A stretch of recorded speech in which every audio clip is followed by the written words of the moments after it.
आप सोचते हैं आप सही निर्णय लेते हैं, लेकिन क्या हो अगर आपकी सोच ही आपको धोखा दे रही हो? हर दिन हम अनजाने में ऐसे माइंड ट्रैप्स में फंसते हैं जो हमारी सफलता, रिश्तों और खुशियों को चुपचाप बर्बाद कर रहे होते हैं। टिम ग्रीन की किताब माइंड ट्रैप्स बताती है कि कैसे हमारी खुद की सोच हमें नीचे खींचती है और उससे कैसे निकला जाए। इस वीडियो में जानेंगे उन 10 सबसे खतरनाक माइंड ट्रैप्स के बारे में जो शायद आप भी हर दिन झेल रहे हैं बिना जाने। शुरू करते हैं। Chapter 1, anchoring effect. आप एक शॉपिंग मॉल में जाते हैं, सामने एक ब्रांडेड जैकेट टंगी है, उस पर लिखा है 10,000 रुपए। आप सोचते हैं बहुत महंगी है। आप आगे बढ़ते हैं और कुछ ही दूरी पर वही जैकेट 50% छूट पर दिखती है, अब सिर्फ 5,000 रुपए में। आपका दिमाग कहता है वाह, 5,000 की बचत। आप जैकेट ले लेते हैं ये सोचकर कि आपने डील मार ली है। लेकिन ठहरिए, क्या आपने सोचा कि 5,000 रुपए में जैकेट सच में सस्ती है या फिर सिर्फ उस पहली कीमत ने आपको मन ही मन बांध दिया था? यही है एंकरिंग इफेक्ट। एंकरिंग इफेक्ट का मतलब है जब कोई पहली जानकारी, चाहे वो सही हो या गलत, हमारे सोचने, समझने और निर्णय लेने के तरीके को एंकर कर देती है। हम उस पहली जानकारी से खुद को बांध लेते हैं। आगे जो भी आता है उसे उसी एंकर के आसपास तुलना करते हैं। उदाहरण के लिए, अगर कोई कहता है कि किसी जॉब की सैलरी 1 लाख रुपये प्रति महीना होनी चाहिए, तो 80,000 रुपये सुनते ही लगेगा कि कम है, जबकि शायद वही असल में बहुत है। अगर कोई प्रॉपर्टी 1 करोड़ बताकर बाद में कहे 90 लाख में मिलेगी, तो हम सोचते हैं डील है। पर क्या सच में उसकी वैल्यू 90 लाख है? हमने जजमेंट नहीं किया, हमने बस तुलना की। एंकरिंग इफेक्ट पहली बार 1974 में डैनियल कैनेमन और अमोस टवर्स्की ने खोजा था। उन्होंने देखा कि जब लोगों से कोई सवाल पूछा जाता है, अगर उन्हें पहले एक नंबर दे दिया जाए, चाहे वो सवाल से जुड़ा हो या नहीं, तो उनका जवाब उसी नंबर के आसपास घूमता है।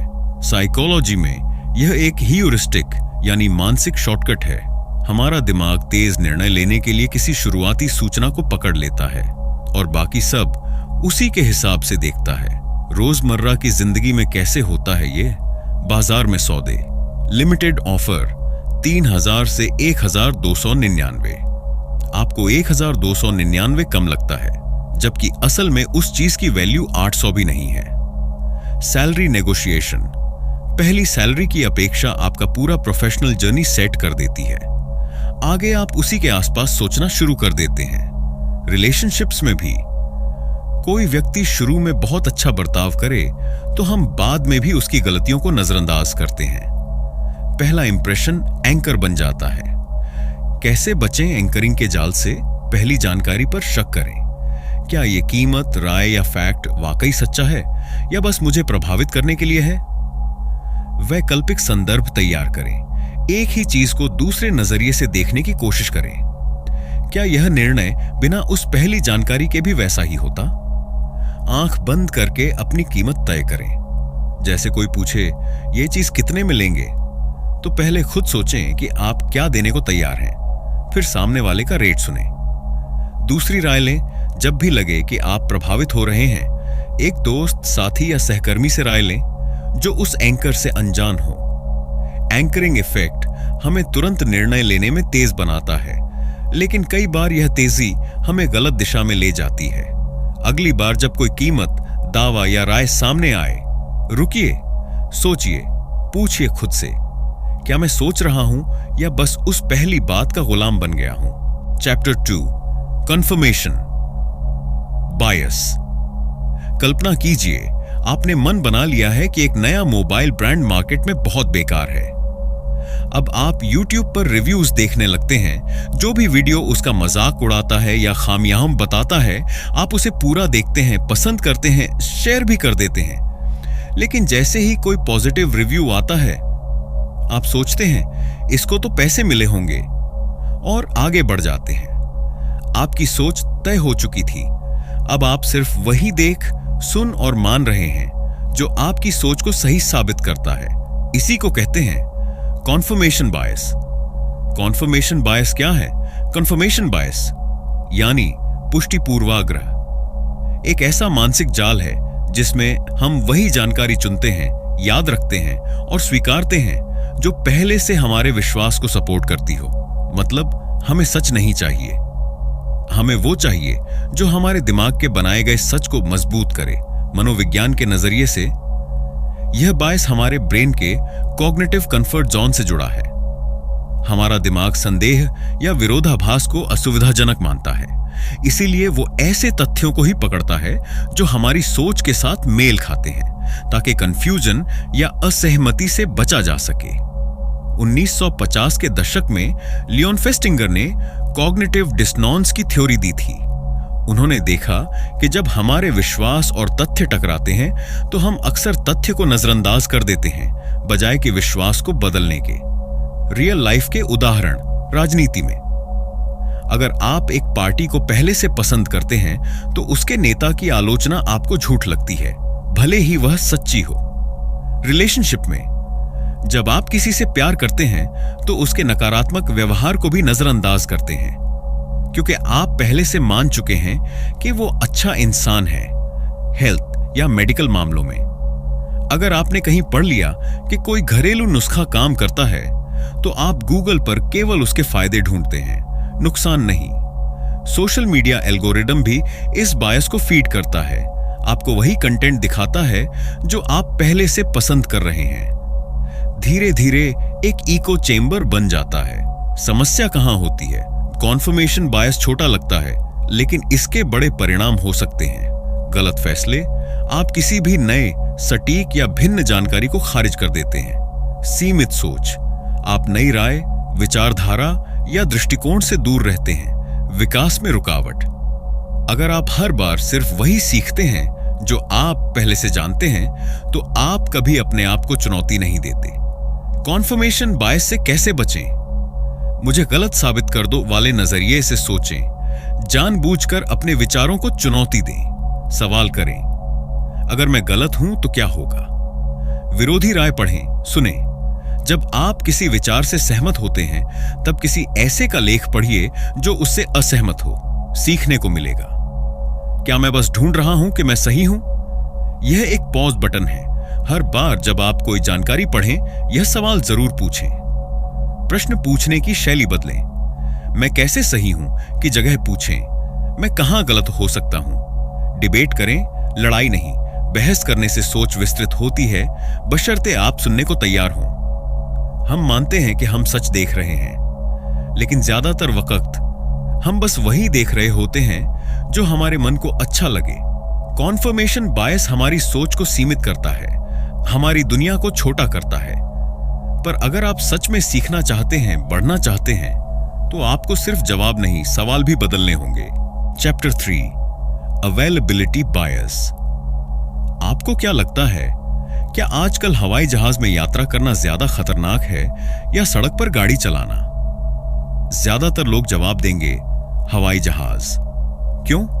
क्योंकि हर बार जब प्लेन क्रैश होता है वो न्यूज चैनल पर घंटों चलता है, अखबार में हेडलाइन बनता है, सोशल मीडिया पर वायरल हो जाता है। दूसरी ओर रोजाना हजारों सड़क हादसे होते हैं, लेकिन वो सुर्खियां नहीं बनाते। यानी जो हमारे जहन में तुरंत आता है हम उसी को बड़ा मान लेते हैं। यही है अवेलेबिलिटी बायस। क्या है अवेलेबिलिटी बायस?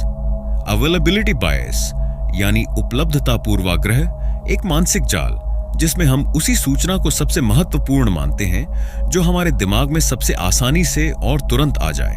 हम यह नहीं सोचते कि कोई बात वास्तव में कितनी आम या दुर्लभ है। हम बस यह सोचते हैं कि हमने उसे हाल ही में देखा, सुना या अनुभव किया है, इसलिए वह सच या ज्यादा महत्वपूर्ण है। 1970 के दशक में मनोवैज्ञानिक टवर्स्की और कानेमन ने बताया कि जब लोग किसी घटना की संभावना का अनुमान लगाते हैं तो वे उस पर भरोसा करते हैं जो उन्हें तुरंत याद आ जाए। अगर कोई चीज ज्यादा आसानी से याद आती है तो हम सोचते हैं कि वो अक्सर होती है। यह एक शॉर्टकट है और यह अक्सर हमें गलत फैसले लेने पर मजबूर करता है।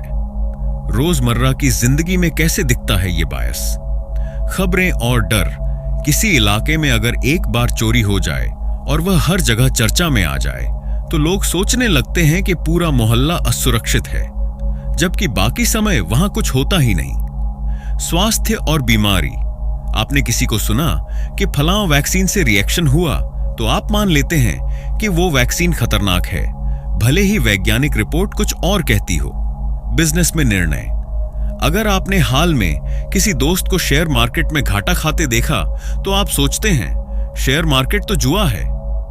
आप ये नहीं देखते कि कितनों ने लंबे समय में मुनाफा कमाया है। समाज और धारणा, किसी समुदाय या समूह के बारे में अगर एक बार कोई निगेटिव खबर आ जाए तो हमारा दिमाग उसी इमेज को पकड़ लेता है। समस्या कहां है?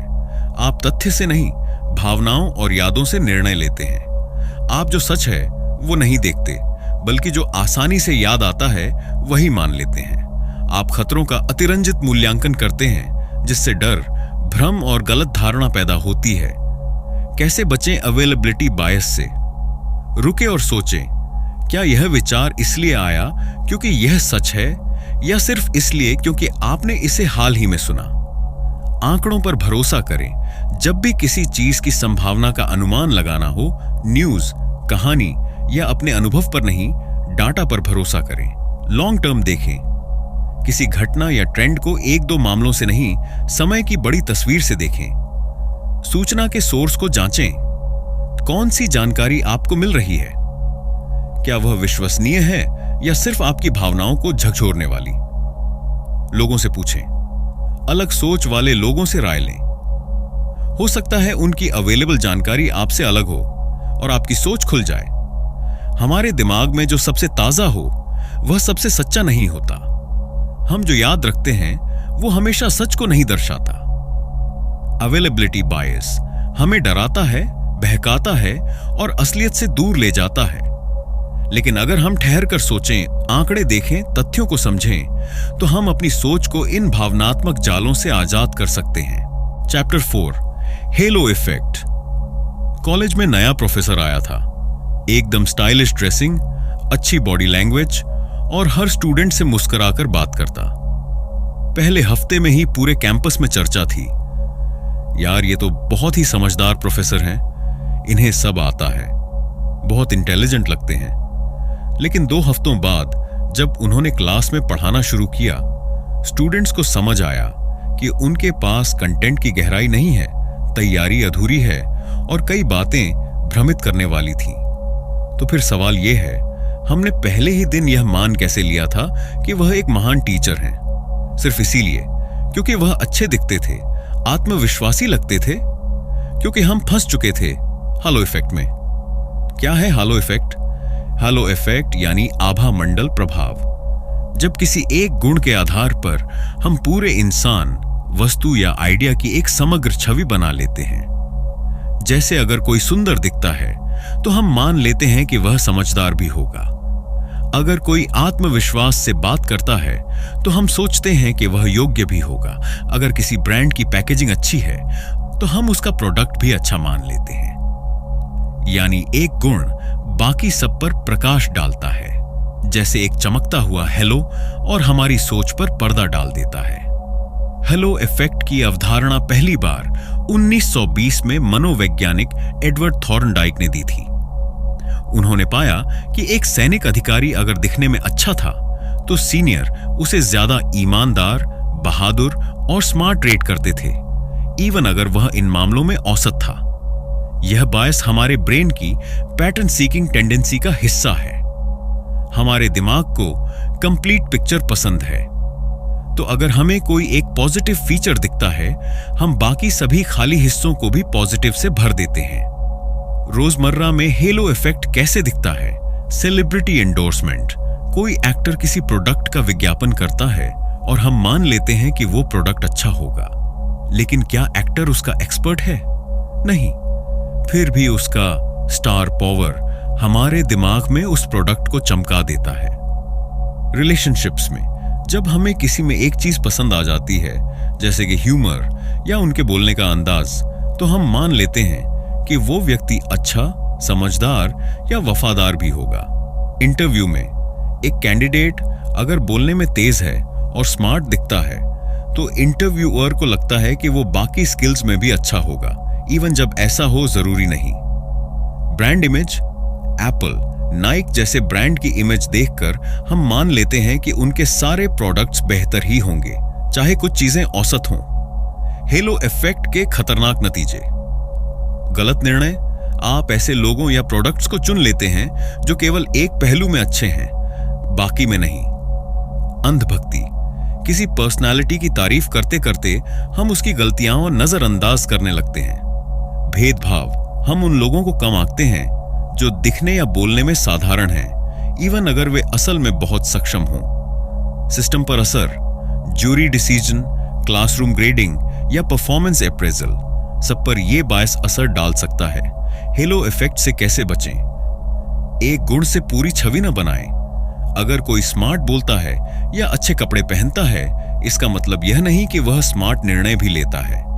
तथ्यों पर फोकस करें। राय बनाने से पहले व्यक्ति या वस्तु के बाकी पहलुओं की जानकारी लें। Quality, record, data.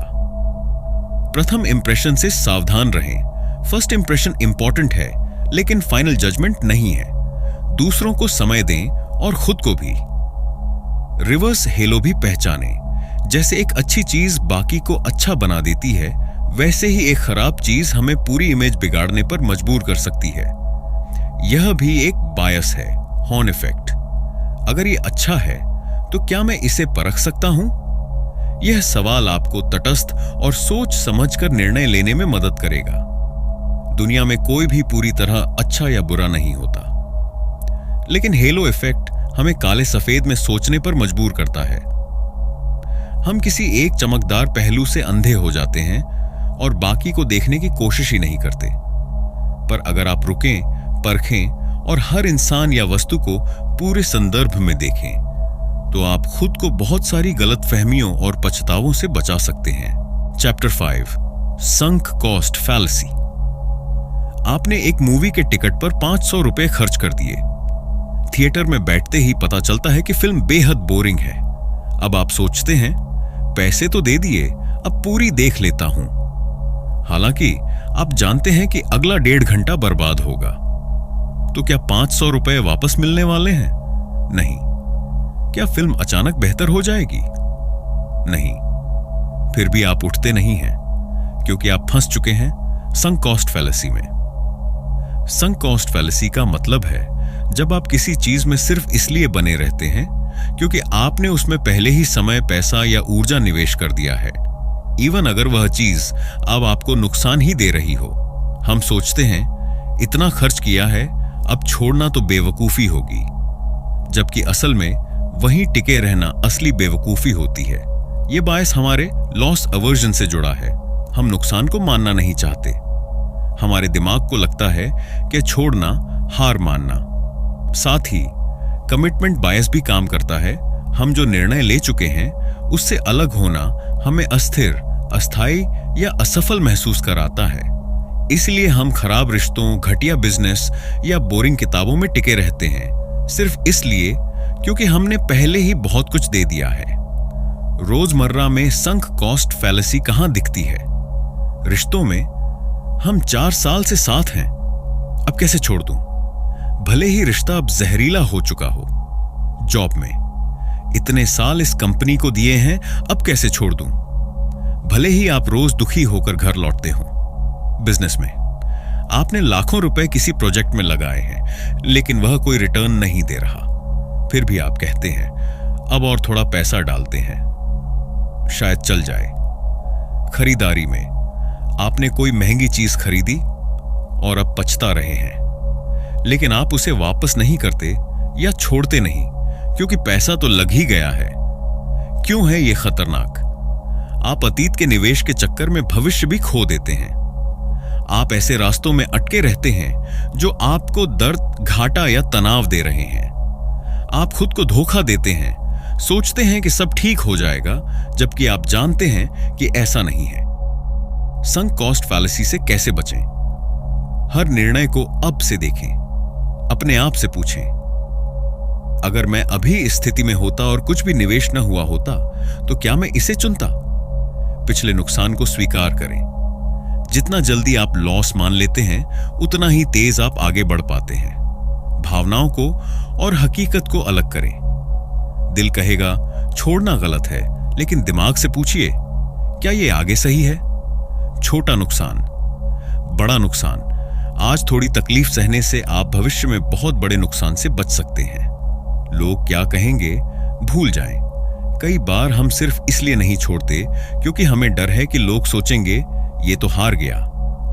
पर सच्ची हार तो तब है जब आप खुद को धोखा दें। समझदारी ये नहीं है कि आप कहां तक आए हैं, समझदारी ये है कि आप कहां तक और जाना चाहते हैं। संक कॉस्ट फैलेसी आपको पीछे खींचता है, बीते हुए निवेशों की बेड़ियों में बांध देता है।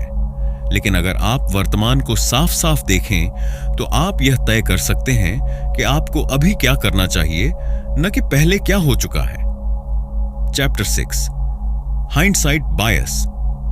आईपीएल का फाइनल था। दोनों टीमों की जीत की संभावना लगभग बराबर थी। आपने एक टीम को सपोर्ट किया लेकिन वो हार गई। मैच खत्म होते ही आपका दोस्त सीना तानकर बोलता है, मैंने तो पहले ही कहा था कि यही टीम जीतेगी। और आप सोचते हैं सच में? क्या उसने कहा था? असल में नहीं कहा था। उसे भी उतना ही अंदाजा था जितना आपको। पर अब जब परिणाम सामने आ गया है, उसे लग रहा है कि उसने पहले ही जान लिया था। यही है हाइंडसाइट बायस, यानी मुझे पहले से पता था उनका धोखा। हिंडसाइट बायस एक ऐसा मानसिक भ्रम है जिसमें किसी घटना के घट जाने के बाद हमें लगता है कि हमें तो पहले ही अंदाजा था ये होने वाला है, जबकि असल में हमें उस वक्त बिल्कुल स्पष्ट नहीं था। ये एक डिस्टॉर्शन ऑफ मेमोरी है। हम सोचते हैं कि हम भविष्यवाणी कर रहे थे, जबकि हम सिर्फ कहानी को पीछे से देख रहे होते हैं। यह बायस बताता है कि मानव मस्तिष्क परिणाम जानने के बाद निर्णय प्रक्रिया को उसी के हिसाब से दोबारा लिख देता है। बारूख फिशहॉफ, एक मनोवैज्ञानिक, ने 1975 में यह दिखाया कि जब लोगों को ऐतिहासिक घटनाओं के परिणाम पता होते हैं तो वे कहते हैं हमें तो पहले ही लग गया था ऐसा होगा। लेकिन जब वही लोग परिणाम नहीं जानते तो उनकी भविष्यवाणियां काफी अलग होती हैं। रोजमर्रा के उदाहरण, स्पोर्ट्स और एग्जाम्स। मैं जानता था कि वो आउट हो जाएगा। मुझे पहले ही लग रहा था कि मैं इस टेस्ट में फेल हो जाऊंगा। रिलेशनशिप्स में मैंने तो शुरू से ही कहा था कि यह रिश्ता नहीं चलेगा, जबकि शुरू में वही लोग जोड़ी की तारीफ कर रहे थे। बिजनेस में कोई स्टार्टअप फेल हो जाए तो लोग कहते हैं वो आइडिया ही गलत था। लेकिन जब वो चल रहा था तब वही लोग इन्वेस्टमेंट की बात कर रहे थे। राजनीति या समाज में मुझे तो पता था कि यह नेता धोखा देगा, जबकि वोट उसी ने दिया था। समस्या कहां है? आप सीखना बंद कर देते हैं क्योंकि आप मान लेते हैं कि आपने तो सब पहले ही जान लिया था। आप दूसरों की गलतियों पर गलत निष्कर्ष निकालते हैं बिना यह समझे कि उस वक्त उनके पास क्या जानकारी थी। आप अपनी निर्णय क्षमता को जरूरत से ज्यादा समझने लगते हैं और अगली बार बिना तैयारी के भी ओवर कॉन्फिडेंट हो जाते हैं। हाइंडसाइट बायस से कैसे बचें? वक्त की जानकारी का सम्मान करें। कोई भी निर्णय उस समय की जानकारी और परिस्थिति के अनुसार किया गया था, उसे बाद के परिणामों से मत आंकिए। प्रोसेस, परिणाम। किसी की सफलता या विफलता को केवल परिणाम से मत जज करें। सोचें कि उस निर्णय की प्रक्रिया कैसी थी। लिख कर रखें। जब भी कोई बड़ा निर्णय लेने वाले हों, अपनी सोच, कारण और अनुमान को नोट कर लें।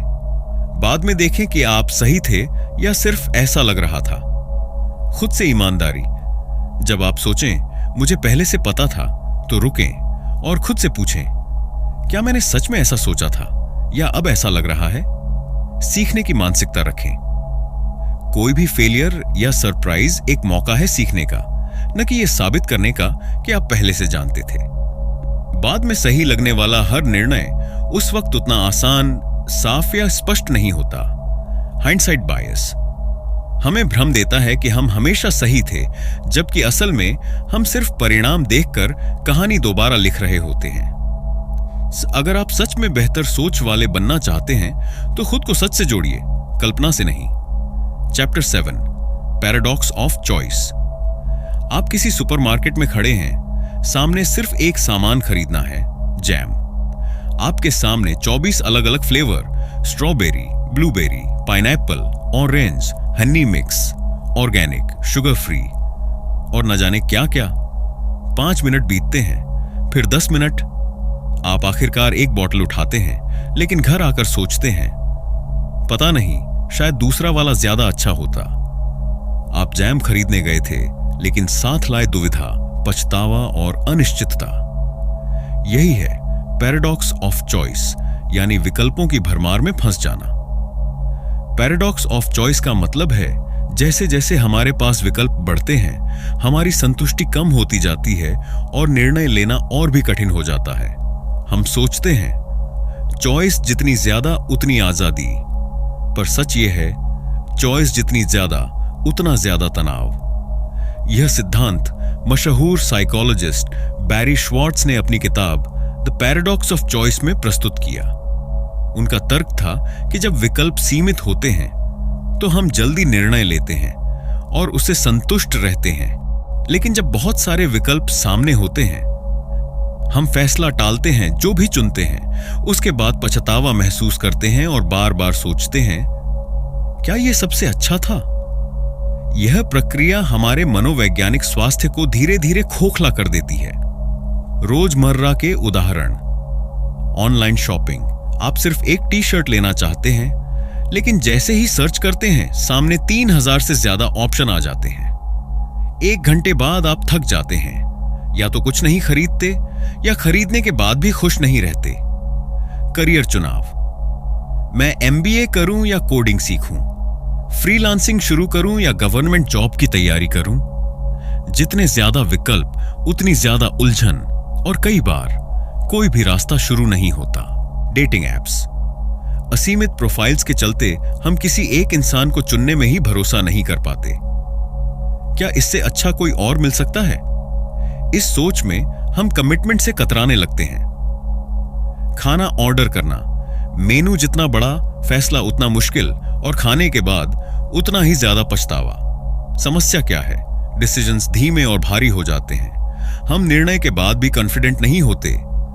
हमारी संतुष्टि कम हो जाती है और हम बार बार बेस्ट की तलाश में भटकते हैं। पैराडॉक्स ऑफ चॉइस से कैसे बचें? विकल्पों को सीमित करें 3 से 5 तक। जब भी कोई निर्णय लेना हो, पहले ही तय करें कि आप केवल 3 से 5 विकल्पों पर विचार करेंगे। ज्यादा विकल्पों से दूर रहें। प्रायोरिटीज पहले तय करें। सोचें, आपके लिए क्या सबसे जरूरी है? जैसे टी शर्ट खरीदते समय तय करें, मुझे सिंपल डिजाइन चाहिए, प्राइस 1000 के अंदर और कॉटन फैब्रिक। इससे इररिलेवेंट ऑप्शन खुद हट जाएंगे। गुड इनफ, परफेक्ट, सर्वश्रेष्ठ की तलाश छोड़िए। काफी अच्छा है, सोचकर निर्णय लेना सीखिए, यही संतुष्टि देता है। निर्णय लेने की समय सीमा तय करें। सोचें, मैं 15 मिनट में फैसला करूंगा, वरना जो पहला अच्छा लगेगा वही लूंगा। इससे डिसीजन फटीग नहीं होगी। फैसले के बाद पलटकर मत देखें। एक बार निर्णय ले लिया तो उस पर टिके रहें। हर बार तुलना करने से खुशी खत्म होती है। हम सोचते हैं कि विकल्प आजादी है, लेकिन अगर हम हर विकल्प को पकड़ने की कोशिश करेंगे तो हम कुछ भी पकड़ नहीं पाएंगे। पैराडॉक्स ऑफ चॉइस हमें भ्रमित करता है, थकाता है और हमें खुद से असंतुष्ट बना देता है। तो अगली बार जब आप किसी निर्णय में उलझें, याद रखिए, कम विकल्प, साफ सोच। Chapter 8, gamblers fallacy. एक आदमी कसीनो में बैठा है। वो डाइस बार बार फेंक रहा है और हर बार छा नहीं आ रहा। 5 बार, 6 बार, 7 बार। अब वो कहता है, अब तो छा जरूर आएगा, इतना बार नहीं आया, अब आएगा ही। वो दांव बढ़ाता है और जैसे उम्मीद थी 3 आ जाता है। वो हार जाता है। यही है गैम्बलर्स फैलेसी, किस्मत को नियम समझ लेना। गैम्बलर्स फैलेसी यानी जुआरी की भ्रांति, एक ऐसा भ्रम जिसमें हम मान लेते हैं कि अगर कोई घटना बार बार नहीं हुई तो अब जरूर होगी, या अगर बार बार हो चुकी है तो अब नहीं होगी। हम सोचते हैं कि रैंडम घटनाएं एक पैटर्न में चलती हैं, जबकि असल में हर घटना स्वतंत्र होती है। इस बायस का कारण है हमारा पैटर्न सीकिंग ब्रेन। हम हर चीज में कोई नियम ढूंढना चाहते हैं। हमें रैंडमनेस असहज लगती है, इसलिए जब कोई घटना बार बार होती है या नहीं होती है तो हम खुद से कहने लगते हैं अब तो होना ही चाहिए। असल में डाइस, सिक्का या किस्मत को कोई परवाह नहीं है। आपने पिछली बार क्या किया था, रोजमर्रा में ये भ्रम कैसे दिखता है। लॉटरी टिकट, पिछली बार मैंने ये नंबर नहीं लगाया था, इस बार तो यही निकलेगा। एग्जाम में एमसीक्यू, 4 बार बी आ गया, अब अगला बी नहीं हो सकता, जबकि हर सवाल स्वतंत्र है। क्रिकेट में इस बैट्समैन ने पिछले 4 मैच में रन नहीं बनाए, अब तो फॉर्म में आएगा। क्या गारंटी है। डेटिंग या जॉब एप्लीकेशन, अब तक कई रिजेक्शन मिले, अब तो कोई एक्सेप्ट करेगा। क्यों? हर निर्णय नए फैक्ट्स पर आधारित होता है, पिछले रिजेक्शन से नहीं। खतरा कहां है? आप तथ्य की बजाय किस्मत पर भरोसा करने लगते हैं। आप गलत उम्मीदों में ज्यादा निवेश करते हैं। आप संयोग को न्याय समझने लगते हैं। यह भ्रम सिर्फ पैसे ही नहीं, उम्मीदें और आत्मविश्वास भी खा जाता है। कैसे बचें इस जाल से? हर घटना को स्वतंत्र समझें। सिक्का अगर 10 बार हेड आया है तो 11वीं बार भी हेड आने की संभावना 50% ही है। भावनाओं को अलग करें। जब भी सोचें अब तो होना चाहिए, तुरंत रुकें और पूछें, क्या यह सोच डेटा पर है या बस भावना पर? पैटर्न तभी माने जब कारण हो। अगर बदलाव का कोई तर्क संगत कारण हो, जैसे बल्लेबाज ने टेक्निक बदली है, तभी उम्मीद लगाएं। धैर्य और विवेक से चलें। कोई भी निर्णय सिर्फ संख्या की गिनती से नहीं, परिस्थिति की समझ से लें। हर सिक्के की उछाल, हर डाइस की फेंक एक नई शुरुआत होती है। गैम्बलर्स फैलेसी हमें भ्रम देता है कि संयोग के भी कानून होते हैं, पर सच यह है, अगर आप हर बार दिमाग से नहीं, दिल से खेलते रहेंगे तो जीत नहीं, सिर्फ पछतावा हाथ लगेगा। Chapter 9, survivorship bias. आपने सुना, वो स्कूल ड्रॉप आउट था और आज करोड़पति है। उसने सिर्फ 10,000 रुपए से बिजनेस शुरू किया और आज अरबपति है। उसने अपनी नौकरी छोड़ी और आज उसकी स्टार्टअप यूनिकॉर्न बन चुकी है। आप सोचते हैं मुझे भी रिस्क लेना चाहिए, नौकरी छोड़कर कुछ बड़ा करना चाहिए, पर आपने एक बात नहीं देखी। उन जैसे हजारों लोग थे जिन्होंने कोशिश की पर नाकाम हुए। आपने उन्हें नहीं देखा क्योंकि वो कहानी का हिस्सा नहीं बने। यही है सर्वाइवरशिप बायस, जब हम सिर्फ जीतने वालों को देखकर सीखते हैं और हारने वालों को भूल जाते हैं। सर्वाइवरशिप बायस क्या है? सर्वाइवरशिप बायस एक मानसिक भ्रम है जिसमें हम किसी सफल इंसान, प्रोडक्ट या आइडिया को देखकर सोचते हैं कि वो तरीका काम करता है, जबकि हम उन असफल प्रयासों को नजरअंदाज कर देते हैं जो उसी रास्ते पर चलकर फेल हो गए। मतलब हम उस सर्वाइवर की कहानी तो सुनते हैं, लेकिन उन फेल लोगों की नहीं जो कभी दिखे ही नहीं। द्वितीय विश्व युद्ध के दौरान अमेरिकी सेना ने अपने बचे हुए विमानों पर गोलियों के निशान देखकर सोचा, जहां जहां गोली लगी है वहां आर्मर बढ़ा देना चाहिए। लेकिन गणितज्ञ अब्राहम वॉल्ड ने कहा, नहीं, आर्मर वहां लगाओ जहां कोई गोली नहीं लगी, क्योंकि जिन विमानों को वहां गोली लगी थी वो कभी लौट ही नहीं पाए। उनका डेटा सिर्फ बचे हुए विमानों पर था, यानी उन्होंने सिर्फ सर्वाइवर्स को देखा था। रोजमर्रा में कैसे दिखता है यह भ्रम? बिजनेस और स्टार्टअप। उसने गैराज से शुरू किया और आज करोड़ों में कमा रहा है, मुझे भी वैसा करना चाहिए। पर आप हजारों ऐसे गैराज वाले नहीं देखते जो बर्बाद हो गए। फिटनेस और डाइट। उसने कीटो डाइट से 15 किलो घटा लिया, लेकिन आप उन लोगों को नहीं देख रहे जिनका मेटाबॉलिज्म बिगड़ गया। YouTube influencer success. वो तो सिर्फ मोबाइल से वीडियो बनाता था और आज स्टार है, लेकिन लाखों ऐसे हैं जो 200 वीडियो डालकर भी कहीं नहीं पहुंचे। Self made millionaire stories. वो बिना कॉलेज डिग्री के भी सफल हुआ, मगर डिग्री के बिना फेल होने वालों की गिनती कहीं ज्यादा है। क्यों है यह बायस खतरनाक? आप गलत प्रेरणा से बड़े जोखिम ले लेते हैं। आप नकली उम्मीदों के पीछे अपने रियलिटी को नजरअंदाज करते हैं।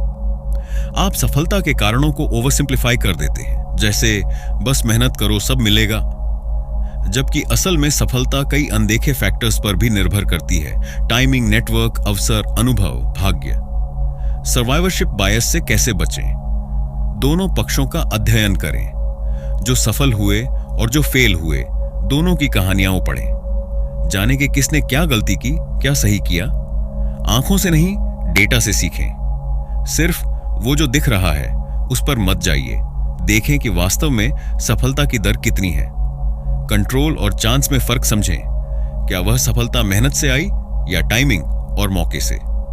अगर सब ऐसा करें तो सोचें, जो रास्ता आप देख रहे हैं अगर सभी वही करें तो क्या सभी सफल होंगे? मॉडल्स नहीं, मेथड सीखें। लोगों को फॉलो मत करें, उनके सोचने के तरीके को समझिए। सफलता को कॉपी नहीं किया जा सकता, लेकिन उसे समझा जा सकता है। हर विजेता के पीछे कई अनदेखी हारें होती हैं।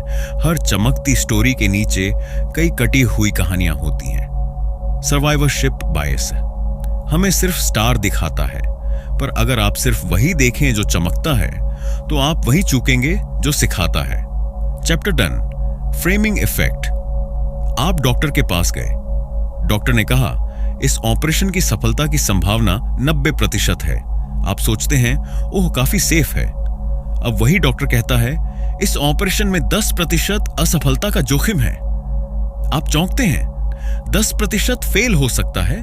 सोचिए, बात एक ही है, आंकड़ा वही है, पर शब्दों के फ्रेम बदलते ही आपकी सोच भी बदल गई। यही है फ्रेमिंग इफेक्ट। एक ही बात को कैसे कहा गया, यह हमारे सोचने के तरीके को बदल देता है। फ्रेमिंग इफेक्ट क्या है? फ्रेमिंग इफेक्ट एक मानसिक जाल है जिसमें किसी भी इंफॉर्मेशन की प्रेजेंटेशन का तरीका हमारे निर्णय और राय को प्रभावित करता है। भले ही सूचना की वास्तविकता नहीं बदली हो, मतलब कंटेंट वही है पर पैकेजिंग अलग, और हम पैकेजिंग के आधार पर सोच बदल लेते हैं। एमोस ट्वेर्स्की और डेनियल kahneman ने एक प्रसिद्ध प्रयोग किया। लोगों से कहा गया कि कोई बीमारी फैली है और 2 इलाज के विकल्प हैं।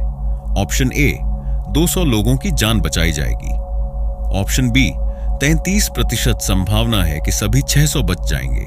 67% संभावना है कि कोई नहीं बचेगा। ज्यादातर लोग ऑप्शन ए चुनते हैं क्योंकि वो लाभ के फ्रेम में है। लेकिन जब वही बात इस तरह कही गई, ऑप्शन ए 400 लोग मरेंगे, ऑप्शन बी 33% चांस कोई नहीं मरेगा, 66% चांस सब मरेंगे। अब ज्यादातर लोग ऑप्शन बी चुनते हैं क्योंकि अब बात हानि के फ्रेम में है, यानी शब्द बदलने से सोच बदल गई जबकि तथ्य वही था। रोजमर्रा की जिंदगी में फ्रेमिंग इफेक्ट कैसे दिखता है? विज्ञापन में 100% शुगर फ्री, पर क्या वो हेल्दी है? 90% फैट फ्री, यानी 10% फैट है। राजनीति में हमने 5 लाख नौकरियां दी, पर कितने खोई ये नहीं बताया। अपराध 20% घटा है, पर पहले कितना था? सेल्स और डिस्काउंट, 200 रुपए का सामान अब सिर्फ 120 रुपए। लेकिन क्या वो सच में 200 रुपए का था? न्यूज रिपोर्टिंग, देश की जीडीपी 5% बढ़ी, पर क्या लोगों की इनकम बढ़ी या सिर्फ आंकड़े? फ्रेमिंग इफेक्ट क्यों खतरनाक है? आप तथ्यों की बजाय भाषा पर निर्णय लेने लगते हैं। आप अनजाने में भावनात्मक सोच में बह जाते हैं। आप सच्चाई का सिर्फ एक हिस्सा देख पाते हैं। इसीलिए बहुत से लोग गलत फैसले लेते हैं। उन्हें सिर्फ कहानी सुनाई जाती है, पूरी तस्वीर नहीं। फ्रेमिंग इफेक्ट से कैसे बचें? हर सूचना को दोनों फ्रेम में देखें। 90% सफल और 10% असफल, दोनों सोचिए। भावनाओं से हटकर सोचें। अगर कोई सूचना आपको बहुत अच्छा या बहुत डरावना लगे, रुकिए, देखें उसमें क्या छिपाया गया है। तथ्य और प्रस्तुति को अलग कीजिए। शब्दों के लहजे और साउंड बाइट से ऊपर उठिए। असल डेटा क्या कहता है, ये पूछिए। क्या ये मुझे प्रभावित करने के लिए कहा गया है? जब भी कोई चीज बहुत आकर्षक लगे, सोचिए, मुझे यह कैसे पेश किया गया है? विरोधी फ्रेम खुद बनाइए।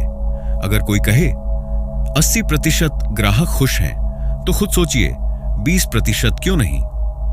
हम सोचते हैं कि हम फैसले तथ्यों से लेते हैं, पर हकीकत यह है हम कई बार सिर्फ शब्दों के खेल से फैसले ले बैठते हैं। फ्रेमिंग इफेक्ट हमारी सोच को रंग देता है।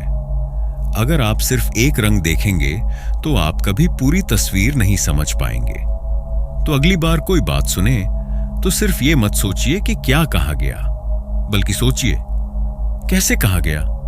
तो आपने देखा कैसे हमारा दिमाग हर दिन हर फैसले में खुद के ही जाल में फंस जाता है। कभी हम सिर्फ इसलिए फंसे रहते हैं क्योंकि हमने समय या पैसा लगा दिया होता है, कभी इसलिए क्योंकि हम वही बातें ढूंढते हैं जो हमारी सोच से मेल खाती हैं, या फिर इसलिए क्योंकि हमने सिर्फ सफल लोगों को देखा और असफलताओं से मुंह मोड़ लिया। टिम ग्रीन की किताब माइंड ट्रैप्स हमें सिखाती है कि असली दुश्मन बाहर नहीं, अंदर है, हमारी सोच में।